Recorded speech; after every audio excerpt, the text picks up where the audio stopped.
been 5 different DCS reports that were filed. Those reports started in 22. So, did you say 5, Tony? Correct. Okay. Are these all in the Proudfoot home? Correct. Okay, Now, I don't think I've ever heard that number before. so what I can tell you, obviously, we are not allowed to discuss the content of those reports. Right. I can tell you that whether they're in one parent's name or the other step parent's name, the allegations are consistently against the step parent. So you can have a DCS report that's filed that may be in the mom's name, but it may be regarding the environment that she is allowing her child to be in. Does that make sense? Yes. Okay. Yes. So let's go back to the first of these DCS reports was filed in 22.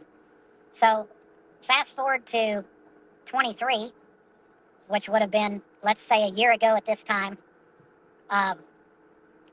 Katie and Chris were actually trying to get Seth to take Sebastian a year before everybody knew that the plan was for him to go to live with Seth.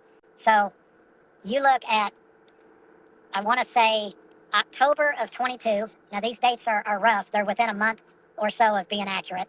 Okay. But in October of 22, they had tried to get Seth to take Sebastian then. Now, this is not something that a lot of people know. Well, I have not heard this, no. what they're talking about when they say that things could not get in order for him to get Sebastian, it had nothing to do with his home.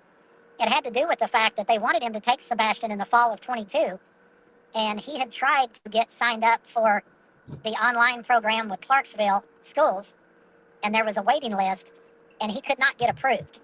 So he had a conversation with Chris and Katie and told them that he really thought that it would be smart for them to continue to let him finish out the school year and not move him to another physical school in the middle of the year.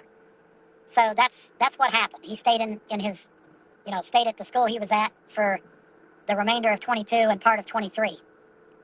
So fast forward to November of 23, we know that there were more DCS reports filed in that month.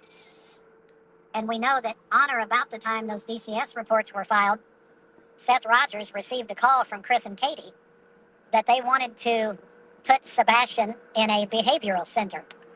Basically, you can call it a boys' home. I don't like to call it that. I like to call it a behavioral center. Okay.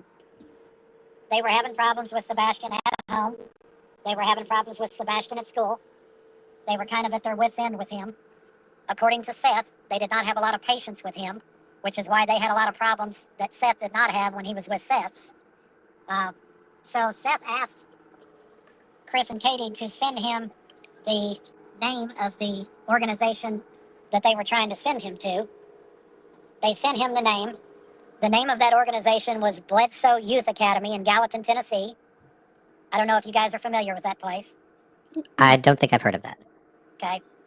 So that was in November of 23. Seth does research on that specific center. And according to Seth, there had been 5 or 6 childhood deaths associated with that facility. Oh, wow. So when he found that out, he reached out to Chris and Katie again by phone, let them know that under no circumstances was his son going to that facility, and gave them the reason. So they in turn told Seth that if he could find another behavioral facility that he liked better or that he thought was a safer place for Sebastian, they would allow, they would consider that. So the infamous email that people are talking about was simply a forwarded email. I have a copy of it, and I will send it to you guys off the air. Oh, that'd be great. Thank you. He reached out to a lady that was a behavioral specialist, and she recommended 4 different centers. And Okay. the 4 centers were, one was in Missouri, one was in Utah, one was in Wyoming, and then the 4th one was in another state. I can't remember what state it was in. Okay.